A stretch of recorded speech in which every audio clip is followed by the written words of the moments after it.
सबसे पहले प्यारे छात्र एवं छात्राओं, कल मैंने आप लोगों को मानव विकास नामक चैप्टर पढ़ाने का प्रयास किया, मगर जो मेरा वीडियो था वो आधा ही तैयार हो पाया। फिर भी मैं इस चैप्टर को आगे पढ़ा रहा हूँ। प्यारे छात्र एवं छात्राओं, मैं आप लोगों को मानव विकास नामक चैप्टर पढ़ा रहा था।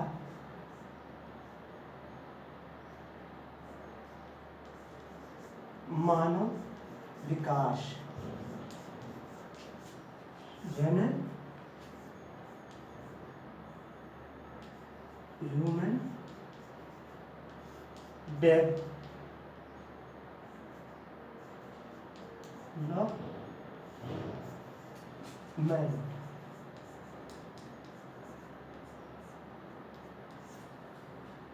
अब सबसे पहले मैंने आपको मानव विकास क्यों पढ़ा जाता है, क्यों हमें इस चीज़ का अध्ययन करने की आवश्यकता है, मैंने इसके बारे में आपको पहले ही बता चुका हूँ कि कई देशों के आर्थिक, सामाजिक, उनकी सेहत के बारे में जानकारी अर्जित की जाती है, यानी वहाँ के अर्थव्यवस्था के बारे में माने ज्ञान अर्जित किया जाता है और उन देशों का क्लासिफिकेशन किया जाता है। कौन सा देश विकसित श्रेणी में आता है, कौन मानव विकासशील और कौन अल्प विकसित श्रेणी में आते हैं, तो ये मानव विकास के माध्यम से ही पता चलता है। अब बात ये आती है कि मानव विकास जो अवधारणा है वो किसने प्रस्तुत किया। प्यारे छात्र एवं छात्राओं, मैंने आपको कल अवगत कराया था कि 1990 में पाकिस्तानी अर्थशास्त्री डॉक्टर महबूब उल हक ऐसे विद्वान हैं जिन्होंने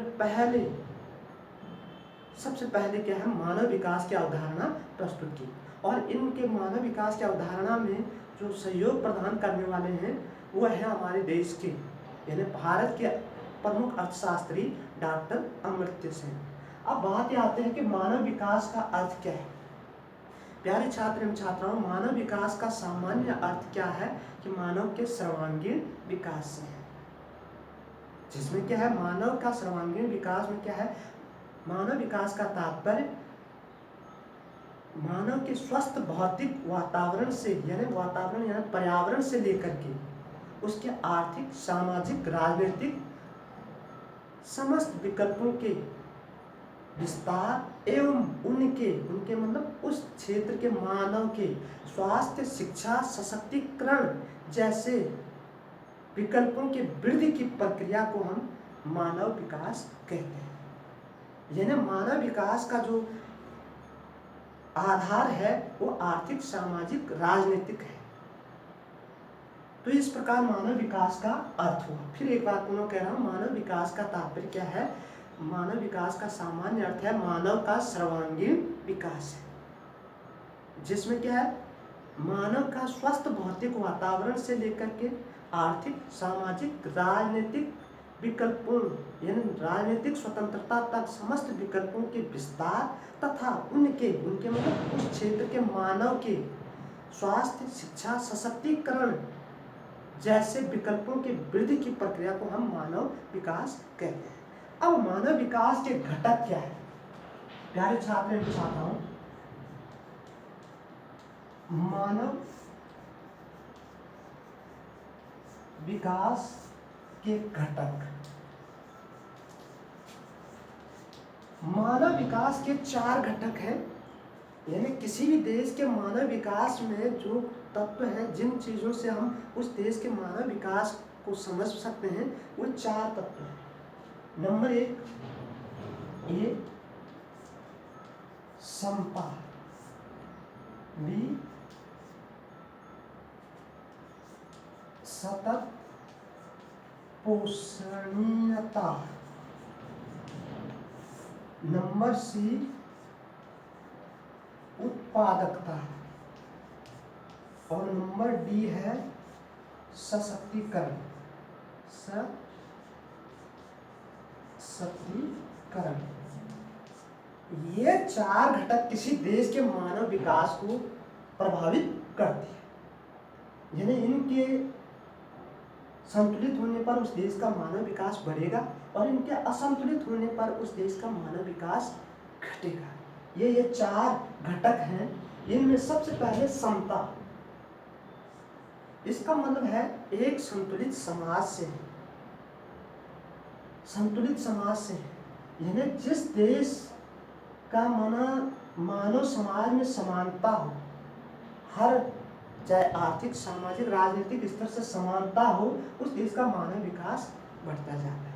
अब मैं थोड़ा इसको इस प्रकार से, एक संतुलित समाज से किसी भी देश के मानव विकास के अवसर, चाहे वो शिक्षा है, स्वास्थ्य है, रोजगार है या अभिव्यक्ति की स्वतंत्रता है, वे संपूर्ण समाज में समान रूप से सभी का अधिकार हो। यानी किसी भी प्रकार के धर्म, जाति, लिंग और आय के आधार पर यह न हो कि उनमें भेदभाव हो। चाहे रोजगार के अवसर है तो वो माना हर व्यक्ति, हर समाज, हर धर्म के लोगों के लिए समान अवसर प्रदान करता हो, ऐसे देश की मानव विकास बढ़ता है। समता का मतलब एक संतुलित समाज से है जिसमें उस समाज के हर व्यक्ति, चाहे वो निचला स्तर का व्यक्ति हो, अंतिम पायदान का व्यक्ति हो, चाहे वो उच्च स्तर का व्यक्ति हो, सबको विकास के समान अवसर उपलब्ध हो। चाहे वो शिक्षा है, चाहे रोजगार है, चाहे राजनीतिक अवसर है, ये हर मानव विकास के तत्वों में उसका समान अधिकार हो। ऐसे समाज को या संतुलित समाज को हम समता कहते हैं। जिन देशों में संतुलित समाज है, समाज के हर वर्ग, हर जाति, हर धर्म, हर लिंग के लोगों के लिए विकास के समान अवसर प्राप्त होते हो, उन देशों का मानव विकास ऊंचा होता है। जहाँ ऐसा नहीं है वहाँ मानव विकास घटता जाता है। अब आता हूँ मैं सतत पोषणीयता, यानी इससे हम टिकाऊ विकास से लेते हैं। टिकाऊ विकास, सतत पोषणीयता का तात्पर्य क्या है कि जो किसी भी देश के अंदर जो संसाधन है, देश के विकास में उपयोग किए जाने वाले संसाधन है, उन संसाधनों का उपयोग इस प्रकार से किया जाए कि वर्तमान में उसकी उपयोगिता, वर्तमान में उसका उपयोग करके आर्थिक विकास या मानव विकास किया ही जाए, मगर वह संसाधन भावी पीढ़ी के लिए भी उपयोगी रहे। यानी इस प्रकार का संसाधनों का इस प्रकार से उपयोग किया जाए कि वर्तमान में भी मानव विकास हो और वो भविष्य में भी वो संसाधन क्या है, सुरक्षित रह सके। इसे हम सतत पोषणीयता या टिकाऊ विकास से कहते हैं। और जिन देशों में संसाधनों का इस प्रकार से उपयोग किया जाता है, वो देश मानव विकास लगातार हर पीढ़ी तक बढ़ता ही जाता है, उस देश का मानव विकास। यानी इस सतत पोषणीयता पे एक स्थानीय उदाहरण मैं आपको प्रस्तुत करूं।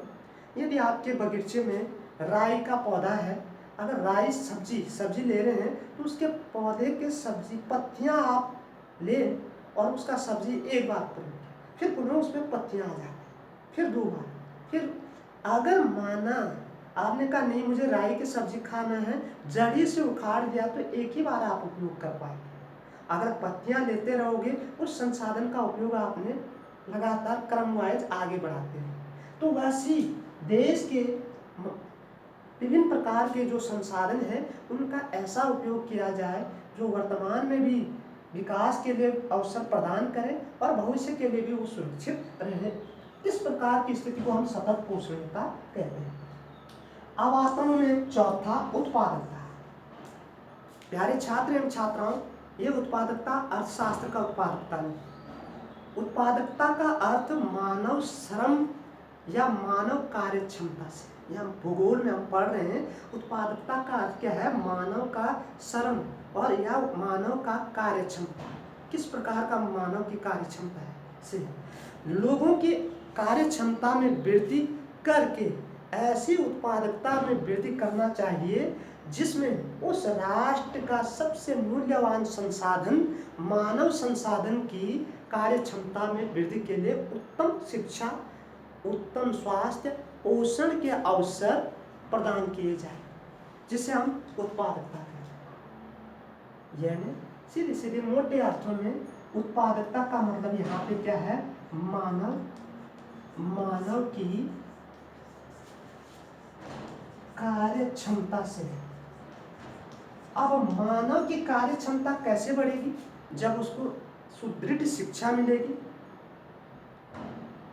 उसका पोषण का स्तर ऊंचा होगा, यानी उसको भरपेट भोजन मिल रहा हर समय, उसके बाद वो स्वस्थ हो, स्वास्थ्य की व्यवस्था अच्छी हो, तो और उसको माना ज्ञान ऐसा न हो, रट्टू ज्ञान न हो, बल्कि वो तकनीकी ज्ञान माना व्यावहारिक गुणात्मक ज्ञान प्राप्त करता हो, तो उसकी कार्य क्षमता में वृद्धि होगी।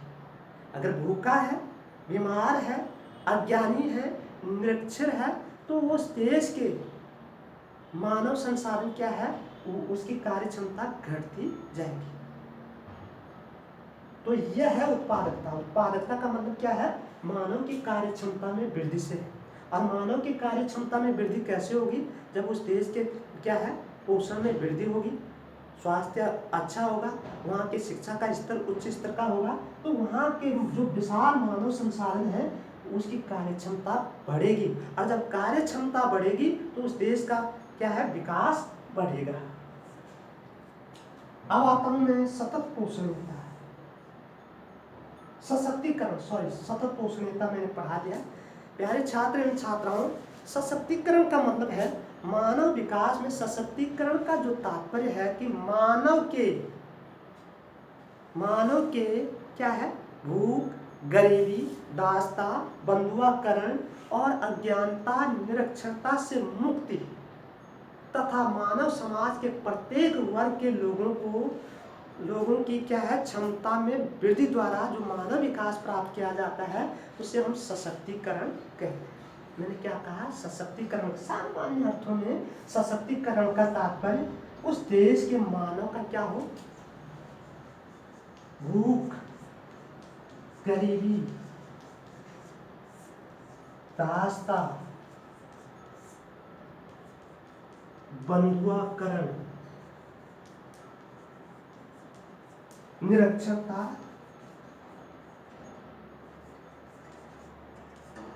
अज्ञानता,